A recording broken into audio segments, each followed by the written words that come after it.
The Crimson Tide absolutely roll Ole Miss, showing exactly why they're deserving of that number one next to their name, and Nick Saban just sitting there flexing, showing why he's still perfect against his assistants, and I don't think it's going to change anytime soon.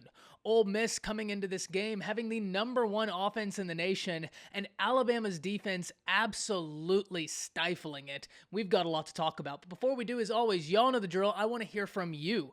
Hop down to the comments, give me a Y for yes or an N for no. Are you excited with how explosive Alabama's running game was today? Let me know what you're thinking there. If you're new to the channel, be sure to subscribe, hit that bell notification. I do constant college football content. You don't want to miss any of it. And if you enjoyed this content, be sure to like and comment down below. Those interactions, though small, are massive to content creators such as myself. But with all that being said, first and foremost, MVP of the game has got to be Brian Robinson for the Crimson Tide. I mean, there are a lot of Alabama players that had stellar performances today, but Brian Robinson had an absolute coming out party. 171 yards, averaging 4.8 yards per attempt. He was undeniable today, and 4 touchdowns to boot. And they pulled up that graphic, and it showed the Alabama running backs and the running backs that have scored the most touchdowns in a single game. Najee Harris with 5. Brian Robinson finding himself on the list with 4. But the funny thing was, is when you looked at it, it was all against Ole Miss. So you know Alabama running backs must love playing Ole Miss. Ole Miss was a team that we were very much well anticipating as Tide fans coming into this week. Ole Miss played Alabama close last year, and there was a belief that this game was circled, that Nick Saban and the Crimson Tide, though not ever looking over an opponent, were looking forward to showing what happened last year was a one-off, and that it was not going to happen again this year. When we were talking about the game in the pregame preview, I originally said I liked the spread at 14. I thought that's where we would be at this game, and I thought Alabama would very much well be in control. But goodness gracious, Alabama absolutely controlled the entirety of this game and really never looked back from the first sequence. The second they went out there and scored, they controlled the game. And the interesting thing about it is when you look at the score, Alabama wins by 21. Whenever you beat an opponent who is a top 15 opponent that has the number one offense in the nation and you beat them by 21, that's already impressive enough. But if you watch the game, you know that this game could have easily been Ole Miss only having 7 points. As the game went on, there were just some lapses, some busted coverages, which allowed Ole Miss to move the ball, especially in the latter portions of the game. But Alabama's defense throughout the entirety of the game until the very end absolutely stifled the Rebels.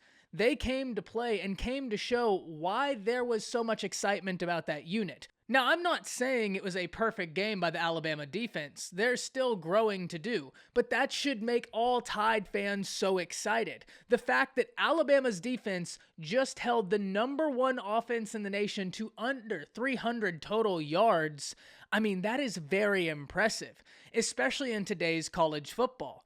There's a reason why so many people were excited about this Alabama defense, and as the weeks go on, I think we're beginning to see that this defense could be very, very good.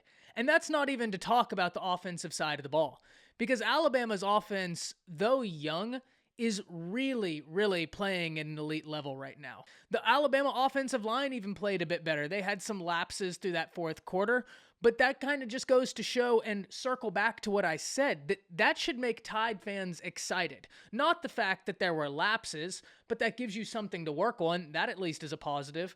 But the fact that there's still room for improvement. This is a team that is still improving as the weeks go on, and even though they're still improving, they just hung 42 points on Ole Miss, keeping Ole Miss to only 21 points, and that game wasn't as close as the score says. I understand a 21-point football game is not a close game, but it was not that close. Alabama thoroughly controlled this game, and this is exactly why so many people were so excited for this unit. And if you watch the preview this week, one of the things I talked about in regards to Ole Miss's defense, because they're trying a new look, essentially daring you to run, is that The way Alabama has won throughout the early portion of this season may have been a net positive. The deep ball is something that's still progressing for the Crimson Tide. As the offensive line progresses and Alabama's wide receivers get more reps with Bryce Young, it will come about. But the fact that that was something still being worked through meant that Alabama had to take what the defense was willing to give through the early portions of this season. And when you go into a game versus Ole Miss, and that's exactly what Ole Miss is doing the entirety of the time, Alabama completely controlled it. And they put that defense in a precarious situation all night. I mean, they ran all over it, and even then, Bryce still had himself a day. This Alabama team is a really fun unit to watch. There's still room to grow, which should make everybody all the more excited when you watch how they just handled Ole Miss and still think, this team is still getting better. Hop down in the comments, let me know what you're thinking. That's it. See ya.